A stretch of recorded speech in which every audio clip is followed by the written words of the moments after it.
Monsieur Dama, bonsoir et bienvenue à cette grande édition de la télévision La Paris. Nouvelle attaque terroriste meurtrière au Niger hier mercredi 25 décembre 2019. En effet, 14 éléments des forces de défense et de sécurité ont trouvé la mort dans une embuscade tenue par des forces vers Sanam dans la région de Tillabéri. Dans un communiqué du ministère de l'Intérieur, le président de la République a présenté ses condoléances aux familles des victimes et a souhaité prompt rétablissement aux blessés. Commentaire Hassan Saleh Mustafa. Encore le Niger endeuillé par les terroristes.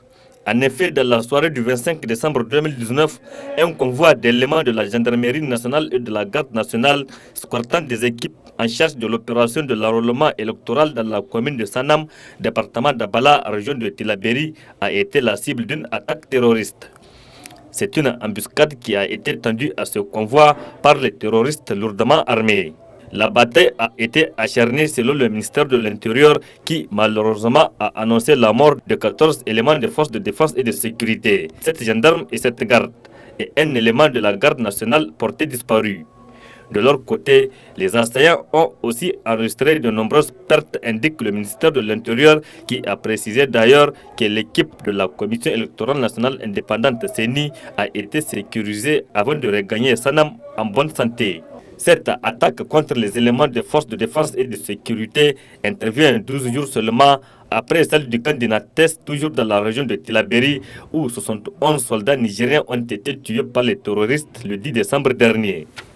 Le 24 décembre, le président de la République, Issoufou Mahamadou, a présidé une réunion du Conseil national de sécurité pour mesurer l'ampleur des menaces. Cette réunion a réaffirmé la nécessité d'une mobilisation régionale et internationale pour faire face à ces menaces. C'est pourquoi le Conseil national de sécurité a appelé aussi au renforcement de la coopération militaire dans le cadre du G5 Sahel et la mise en place d'une large alliance internationale pour lutter contre ces fléaux.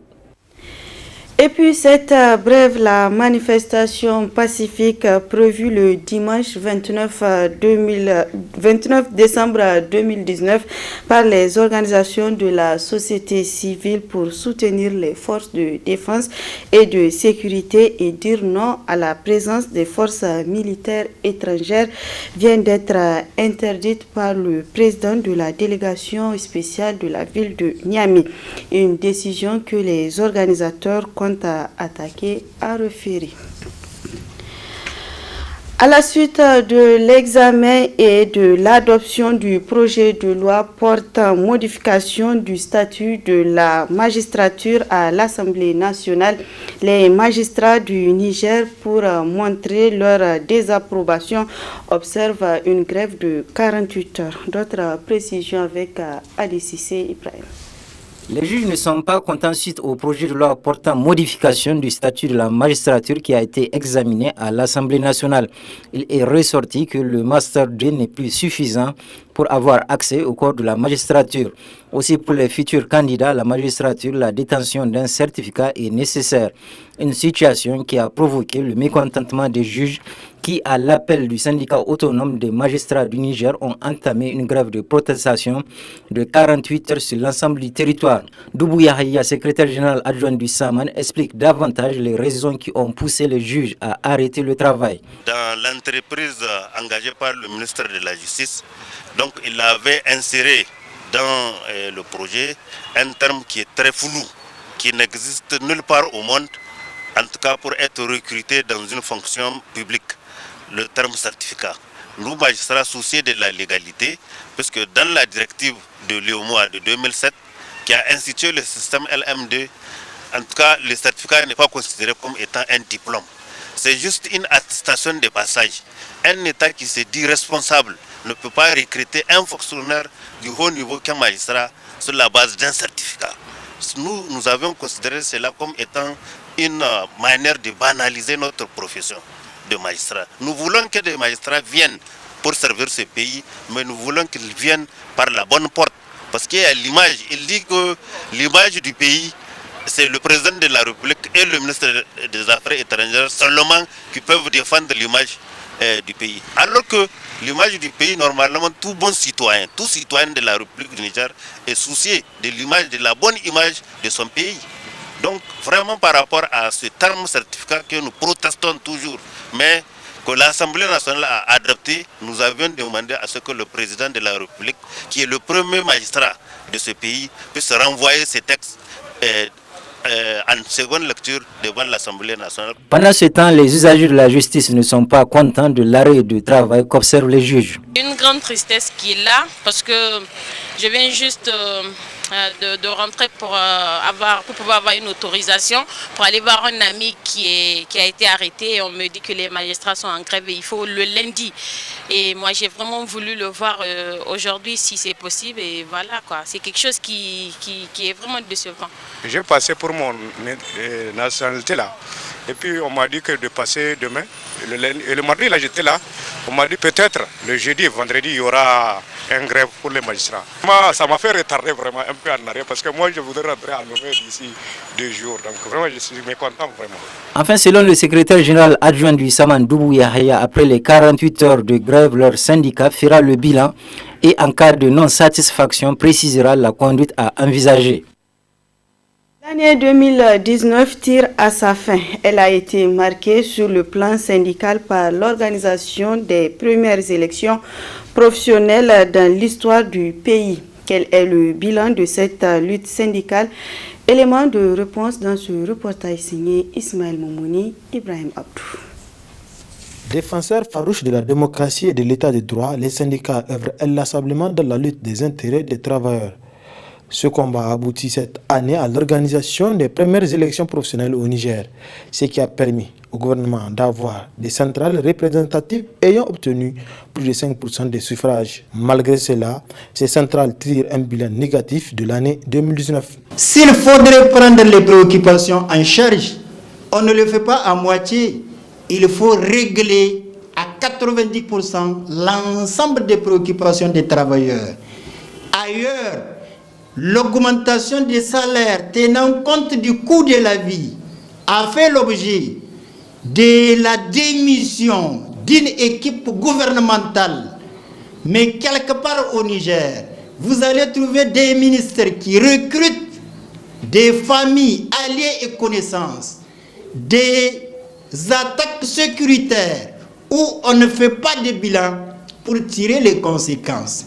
Et c'est pour toutes ces raisons, nous pensons que le gouvernement de la 7e République doit tirer les conséquences de son échec vis-à-vis des négociations avec les partenaires sociaux. Le gouvernement a pris des engagements avant ces élections avec l'intersyndicale des travailleurs du Niger, l'ITN.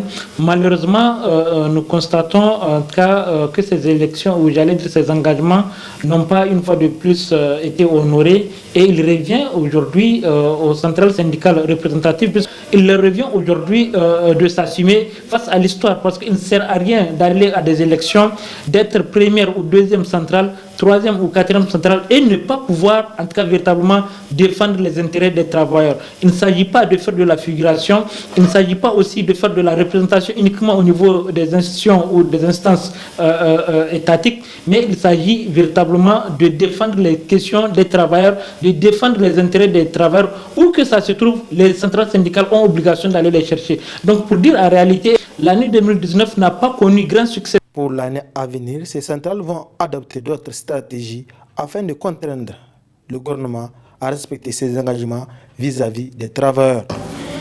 Au vu de tout ce qui précède, nous lançons un appel pressant au gouvernement de la 7e République pour qu'il puisse appeler les acteurs de la société civile, notamment les syndicats et les centrales syndicales, pour qu'ils puissent s'asseoir autour d'une table de négociation et trouver des solutions par rapport à l'ensemble des problèmes qui urgent et définir un échéancier par rapport à d'autres problèmes qui vont rester en attente.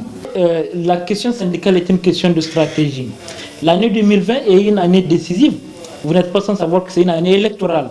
Et quand on parle d'année électorale, ça veut dire qu'aujourd'hui, non pas les centrales qui doivent faire la cour au gouvernement, mais il revient aujourd'hui au pouvoir en place de faire la cour aux centrales, parce que tout semble faire croire que le même pouvoir veut rester dans la continuité. Eh bien, ils seront obligés de faire la cour, et c'est le moment propice pour nous, en tant que centrale syndicale, de poser véritablement les préoccupations des travailleurs et d'avoir plus de bénéfices pour les travailleurs. Donc nous allons espérer qu'en 2020, nous allons, et d'ailleurs, comme je l'ai dit, c'est une question de rapport de force entre le gouvernement et les couches sociales, entre les organisations syndicales. Eh bien, cette année, l'année 2020, nous estimons quand même que le rapport de force est du côté des travailleurs. Les centrales syndicales déplorent la situation sécuritaire délétère qui cause beaucoup de préjudice non seulement aux travailleurs, mais à l'ensemble du peuple nigérien, et invitent par ailleurs les autorités de mettre tout en œuvre pour mettre fin à cette situation afin de sécuriser l'ensemble du territoire national. Ils sont de plus en plus indexés d'être les complices des bandits dans l'enlèvement des gens dans la capitale Niamey. Eux, ce sont les taximens. Suivez à ce sujet quelques-uns interrogés ce matin par nos reporters Nafis Zakou et Ibrahim Abdou. Irsingene mantia de no comme ne bay haykul kanu jamaara goyurawo e gudu bor hanno e gudu bor laalo ko no matkul kanti ba bore al halu gadi bora gufuru dan ngala kalu kanane bor kul kam man bor hanno no agenga fam wal mantia no piske irbu mboke marge irgo taksira yakin bore gufuru kiliyan ya irga mai kan san wodi anduma amma irsinga tabbatandi kalbar kan sai ite dai irko ngono gicim koy be igo gitto nyino izu futuwa zani dia niga be mi wala izu futai kan go kwarara gibe nan kigo ni sandikali seno himga kai gisanno imasan muzabe ne kala ganda ni go faham irwo igo gitto nyino to nyo amma kimo irko dona irga fe irwo sano kan ci de is futara do harga irbum bay ndirbon halirna ngondi hina kanga genji irga genji zama irgo kuma doro taksimane honkuna isi dondo borkul karo lakto taksiman matay fo mo sabe ganse kala is futek bayila yar nga irgo kir hina kulte irmo ndirbon kang nang irmin kodin genji irgo ka ce cirko ga mo irgo ba mo irgo mir ga sinen bore kang taksi sombum mo nge bumbe non gon masala zama taksi wahan go kasom taksi honkun matay fo kusino takadde bakala is futara babure la ngrinda sabe ganse ni go hatte halang taksi sombu taksi gon numero taksi gon tet amma bode fal basina tondi nan kan hali go kenge wo zade di taxi mota bongo tire hinne sen kusini nan so min matiari ci mono handi taxi ko sidi kam pala ko tire num kay control num gune est ce que taxi on a gon numéro est ce que taxi tet go bongo la man tire hinne kul taxi no matiari ci no isu fute bayo ngeme ame kayon go didi taxi mane di bayo kuli sin numéro de portier isin tet bene gaskiya ni ba zan iya ce ko in ba ka haka tunda banciya ana yi banciya ba ai amma an kace haka nan ya zama to ana sheri na kawai sheri na ake yin mutane abu na wanda ke faruwa cikin kasa wanda bai da wani bai da frame sai a ce yan taxi na ana doka alhakin yan taxi a lorke yan taxi ba dukan nake abun gaba mukiran da gare mu dai kawai wannan ita dai ta abun ga ake cewa me ake cewa su bi solution kuwa wannan a kiyaye da wani abu mu ma yan taxi yana abin mu kwa yana jenin mu. Le centre culturel Oumarou Ganda de Niamey a servi de cadre ce matin pour la tenue de la cérémonie d'ouverture du deuxième championnat du Scrabble, une cérémonie qui a réuni 50 candidats nigériens. Le compte rendu. Plus qu'un jeu, un outil pédagogique complémentaire, le Scrabble. Présent à la cérémonie, le gouverneur de la région de Niamey a tenu à remercier et encourager la fédération pour cette initiative qui est à sa deuxième édition. Une jeune association qui se bat pour le rayonnement de cette discipline au Niger. Si la première édition du championnat national a consacré 2 formules, à savoir élite et classique, la présente édition se jouera en 3 formules et un défi national. Cela démontre, si besoin est, de notre volonté à vous habituer aux compétitions calquées sur le norme international. Un classement général de tous les points cumulés par les athlètes permettra à notre équipe technique de déterminer la première équipe qui va remporter la Coupe nationale. étant entendu que les épreuves distinguent les athlètes, les talents individuels de chaque compétiteur. Ce sera aussi l'occasion pour la fédération de sélectionner l'équipe nationale qui ira défendre les couleurs du pays au prochain Champas de Cotonou qui aura lieu du 10 au 17 avril 2020 au Bénin et au championnat du monde qui aura lieu cette année en Côte d'Ivoire. Notre souhait le plus ardent, c'est de pouvoir compter sur nos autorités afin de nous procurer les moyens nécessaires et suffisants pour la participation du Niger à ces deux forums internationaux. Abordant dans le même sens, le ministre de la Renaissance culturelle, des arts et de la modernisation sociale s'engage à accompagner et soutenir le dit championnat. Les objectifs poursuivis par la Fédération nigérienne de Scrabble depuis sa création en 1993 cadrent parfaitement avec les missions de mon département ministériel, notamment celles relatives à la promotion des arts et des loisirs. Le Niger, qui s'est résolument engagé dans la renaissance culturelle, utilise ces outils pour faire en sorte que la triple modernisation soit une réalité, à savoir la modernisation sociale, la modernisation politique et la modernisation économique. D'ores et déjà, je puis vous assurer que le processus d'adoption de la politique nationale de loisirs suit son cours. Un comité est déjà mis en place et le financement de cette politique est inscrit dans le budget 2020. Et Inch'Allah, nous allons faire en sorte que ce outil soit à votre disposition pour que non seulement l'organisation régulière des compétitions nationales, mais aussi la participation aux organisations internationales puisse être à votre portée et puisse être effective. Pour cette deuxième édition, 50 candidats sont en lice et c'est par une séance de démonstration entre le ministre et le président de la FENISCRABLE qu'a pris fin la cérémonie. La 41e édition du Sabre national va se tenir à Maradi du 27 décembre 2019 au 4 janvier 2020. Déjà, les préparatifs vont bon train. Les compétitions vont se dérouler au stade régional. Suivant M. Ali Dandela, il est le directeur régional de la jeunesse et sport de Maradi. On peut dire que jusqu'à aujourd'hui, les travaux vont train parce qu'on est vers la fin. Tout ce qui a été décidé, Inch'Allah, est en train d'être exécuté. Et toutes les équipes qui doivent venir de Niamey sont presque là. Il reste seulement là pour le plateau, mais ça a déjà commencé. L'Angélique est là, Niger Telecom est là. Et donc on a presque tout fait. Les petites retouches, c'est ça seulement qui nous reste.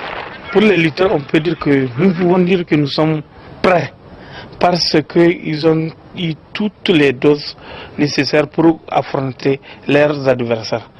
Donc on peut dire que l'équipe régionale de Maradi est prête.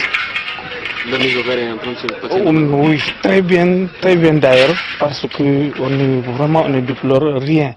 On est bien pris en charge par les autorités régionales, vraiment qui nous ont suivis depuis le début jusqu'à la fin. Leur état d'esprit? Leur état d'esprit, vraiment, c'est compétitif. Ils sont prêts pour la compétition.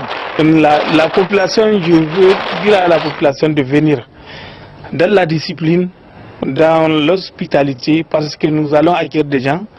Il ne faut pas que nous donnions une image négative à nos hôtes, ceux qui vont venir. Bon, l'arène, c'est de petites retouches. C'est pourquoi je dis que tout est fait prêt. Nous savons que c'est du gazon. Comment... Voilà, on met un plateau. Donc, un plateau, on met des vaches. Après, sur les vaches, on met le sable, on met du sable. Donc, sur le sable, on met les sacs et on va mettre des petites choses pour vraiment que ça soit une arène complète à l'image de l'arène que nous connaissons, comme on appelle l'aire de jeu que nous connaissons dans les autres arènes. Même à Niamey, quand il y a trop de monde, on se déplace vers le stade général Saint-Koutié ou bien au stade municipal. Donc pour moi, vraiment ça c'est dépassé. Le stade peut contenir jusqu'à 12 000 places. Donc rien qu'assises, les places assises. Donc il faut que nous... Voilà, messieurs, dames, c'est ainsi que se referme cette édition. Messieurs, dames, merci à vous de l'avoir suivi et restez fidèles en compagnie des programmes de la télévision Labari.